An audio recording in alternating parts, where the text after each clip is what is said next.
Hello, everyone. My name is Victoria, Tory Setian, Design Director at Xbox. And I'm Grace Rojas, Narrative Designer and Historian on Ara. And welcome back to the Encarta Series for Ara History Untold. If this is your first time with us, be sure to subscribe and ring the notification bell, as we'll be releasing more episodes as we approach launch. And which nation are we looking at today, Tory? Today's nation is Korea. Let's jump in. Korea's complex history and rich culture dates back thousands of years to Joseon, founded in 2333 BCE, and is believed to be the first major kingdom on the Korean peninsula. Over the centuries, Korea has endured several invasions which led to the destruction of most of the nation. But despite the countless years of tragedy, Korea, its culture, and most importantly, its people, have remained strong and proud in their impactful past, thriving present, and hopeful future. To represent Korea, Ara History Untold is spotlighting Sejong the Great. Ido, also known as Sejong the Great, ascended to the Korean throne in 1418. He earned his nickname the Great due to his impactful contributions to Korea. Beyond his diplomatic and military contributions, King Sejong heavily invested in the nation's education, specifically in science and literacy, via his financial contributions in printing press advancements. He also oversaw improvements in Korean astronomy, natural science, medicine, and cartography. Perhaps one of the biggest contributions to Korea was the invention and distribution of the Korean phonetic alphabet called Hangul. He published the alphabet along with a handbook in 1446, which helped expand literacy across Korea. Overall, Sejong the Great made a lasting impact on the development of the captivating nation of Korea and its people.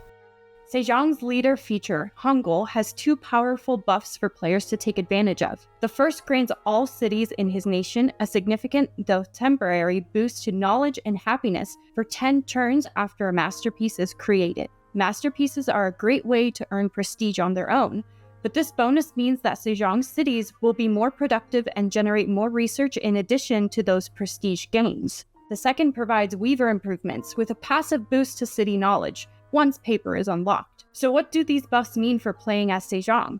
Well, let's check out the minor traits next, and all will become clear. The minor traits are innovative, which gives you 10% research in your capital. Efficient means you have 10% craft production to all crafting improvements in all cities. And spiritual provides 15% religion spread strength in all of your cities. Between the knowledge buffs from Hangul and the minor trait innovative, Sejong can gain a strong research advantage, meaning a technological edge over the other nations. To maximize the innovative trait, Sejong players should consider turning their capital city into a center for knowledge, focusing on improvements and effects that bolster research and knowledge. A 10% bonus in a single city may seem small at a glance, but a massive research output from the capital means a major bonus. Be sure to place 3 weavers in the capital to maximize the knowledge bonuses and get started on masterpieces as soon as possible. Thanks to his efficient trait and the happiness buff from completing masterpieces, those weavers in the capital will be able to crank out many useful goods and amenities, which can either be fed back into the capital or used in additional cities to give them a boost as you see fit. In broad strokes, Sejong players should focus on turning their capital into a center of learning and culture that it can export all kinds of goods to bolster the rest of his cities. Speaking of, it's worth noting that Hangul, efficient, and spiritual apply to all cities, meaning more cities creates more opportunities to reap the benefits of these bonuses. However, the non-capital cities do take longer to get started and be productive. It may be worth trying to specialize each additional city into a niche that can serve the whole nation. Try having one city focus on harvesting resources like food to keep the nation fed, or military units to protect everyone. These cities will enjoy the benefits of the cultural output of the capital and contribute back with their work. Everyone benefits. Spirituality is a bit of a wild card. The boost to religion spread is small but significant. Sejong can use religion to get even more bonuses to knowledge, or he could use it to diversify and cover gaps in the economy. Founding a religion early will allow it to establish itself quite firmly in the nation and allow for flexibility as the game progresses. One pitfall Sejong players should be keen on is wealth. Arts and science can be quite costly, so players must find a way to rake in the dough, or they may find themselves going bankrupt. Don't overextend, pace yourself, and plan accordingly. Sejong could benefit from almost any government type, depending on how the player wants to build their nation, but two in particular stand out. Republic intrinsically provides yet another knowledge boost to all of his cities and the nation's research output. Republic's policies allow for either a happiness boost to all cities for more productivity, or a boost to the build rate of science, culture, and government improvements, and an increase in the number of activists, artists, scientists, and writers.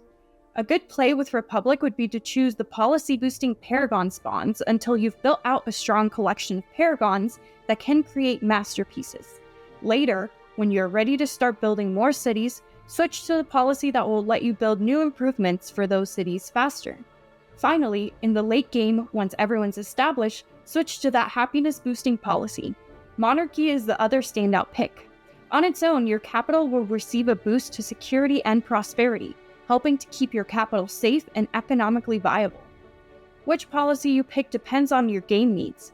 The first policy will simply generate wealth for each city you own, so if you're short on cash, consider this an easy source of income. The second policy provides your nation's palace the ability to boost all quality of life stats in its city. You can either use this to make your capital even more stand out, or build it in another city to create a strong second capital of sorts, your home away from home. Finally, the third policy boosts your capital's siege defenses by a whopping 50%. If you're under attack, switch to this policy to keep the capital safe and discourage invaders from staying around for very long. Let's talk about triumphs. Guggenheim Museum, if built, would be a devastating game ender. It provides prestige each turn for each culture building in your nation, and a massive boost to creating masterpieces. Good luck to any other nation catching up with your score. Hwasong Fortress, massive growth boost to a city, and a major boost to your forces in that city.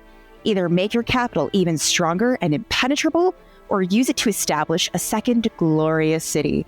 Oxford University. Research generated from Paragons will be huge due to Sejong's focus on masterpieces. Stonehenge provides an early game knowledge boost, though this improvement will have stiff competition to build.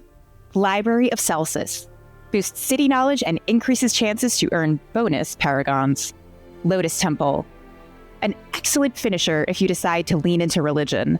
It ensures your religion's spread is strong and powerful, and provides a nice bonus to all quality of life stats where it is built. Thank you so much everyone for watching, and once again we would like to shout out our game designer Emily from Oxide for her amazing and insightful contributions today. Be sure to subscribe for future Encarta episodes and let us know in the comments which nations you'd like to see featured. Follow us on the social platforms of your choice. Join the Insider program at arahistoryuntold.com.